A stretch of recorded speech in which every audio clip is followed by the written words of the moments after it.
Before you have House Concurrent Resolution number 5, this actually deals with the federal pardon of Dr. Anthony Fauci that was done by former President Joe Biden in the waning hours of his administration.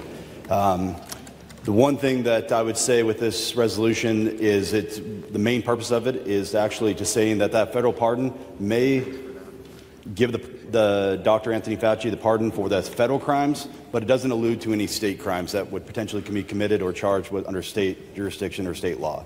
So some of the things that I mean, this has been something that within COVID that a lot of people have been frustrated about, that a lot of people have, I mean, this has been a very vocal issue across the country. And I've seen massive support both from Idaho as well as the country as this resolution has come up. But within it, what we've seen is that we saw a lot of lies that actually happened. We saw the lie of where COVID-19 actually came from. The lies of the gain of function that was actually done to create the virus itself. One, it was actually created in the Wuhan lab in China. Dr. Fauci actually criticized President Trump, President Trump, for actually saying that this came from China. He publicly actually came out and slandered him, even though that we now have emails showing that he even knew then that it was not just likely but probable that it actually came from that lab.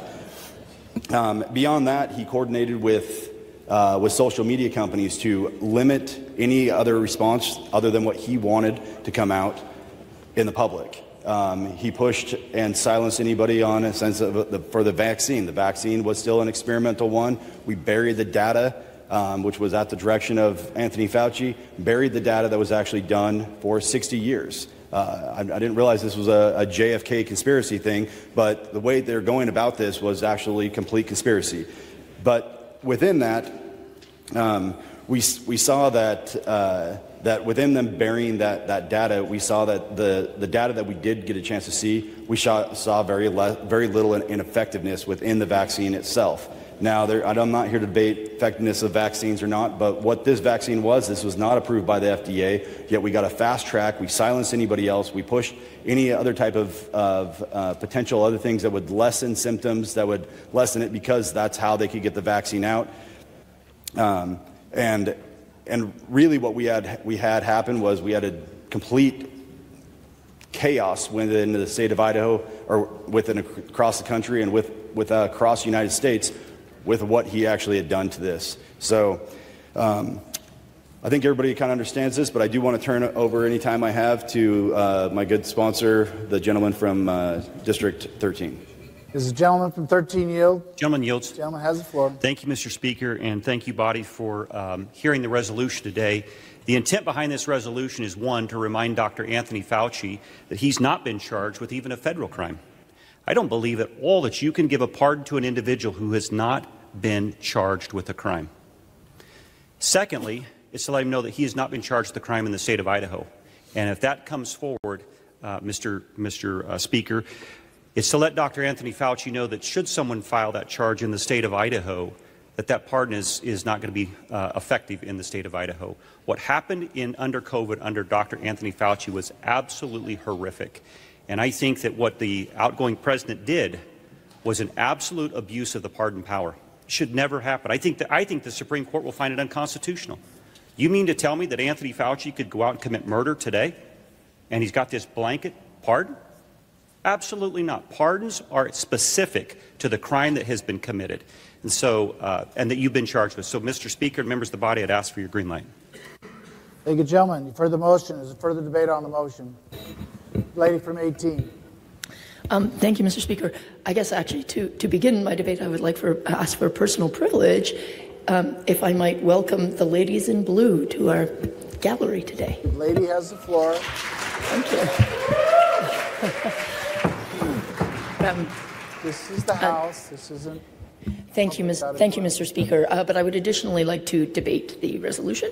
The lady has the floor to debate the resolution. Thank you, Mr. Speaker. First of all, this resolution, I think, is we're entering some interesting territory here, because no presidential power ever, the president does not have the power to confer immunity from state crimes, period. So no presidential pardon ever would extend to potential state charges. It seems a little odd that we would be getting in the business of essentially restating the obvious, the background law as it is, which is that presidential power pertains to federal offenses and cannot pertain to any state offenses. So there's really no need for us to do this. It is already the case that any state charges could be brought by the state of Idaho if there were any. Beyond that, I guess I would take issue with some of the characterizations about what transpired during COVID, but I don't think we need to get into that right now. But I am really uncomfortable about this body getting in the business of singling out individuals by name for persecution, essentially, and going down the path of picking people out and saying, we're coming out to get you, people who have not been charged with anything. This feels like some very dangerous territory for our legislature to be getting into, and I hope we don't go there. Thank you, ladies. Further, we don't do that in the House, please. Thank you. House will be back in order. Is there further debate on the motion? Hearing none, would the gentleman from 14 care to close the debate? Yes, thank you, Mr. Speaker. Like I had stated, that we saw mass support across the state of Idaho on this. I've had mass support from across the country on this, thanking Idaho for actually taking this up. But I want to take this time to actually thank former President Joe Biden for his excellent Scooby-Doo tactics in unmasking the villain of COVID-19. With that, I ask for your support and your green light. Thank you. Very good. Okay, folks, that was just moments ago. We wanted to play the entire thing for you. Welcome to Idaho Signal. We are on the air. It's February 3rd, and in just a second here, you'll see the tally come up, and we'll watch the vote on this House Concurrent Resolution number 5. Yeah, here it goes. So the green, of course, is in the affirmative. Red is in the nay. And it looks like most of the Democrats, if not all, are going to snag a few Republicans in voting against this bill, against this resolution on Dr. Fauci. Very good. There's your final tally. 57-13, no absence.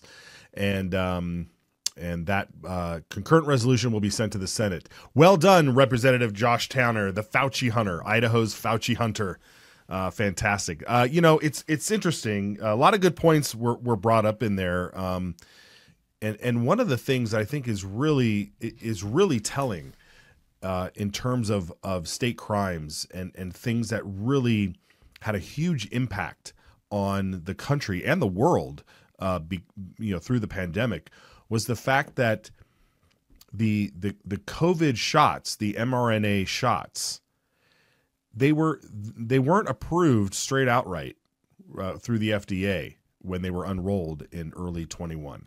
They had to receive emergency authorization in order to be administered.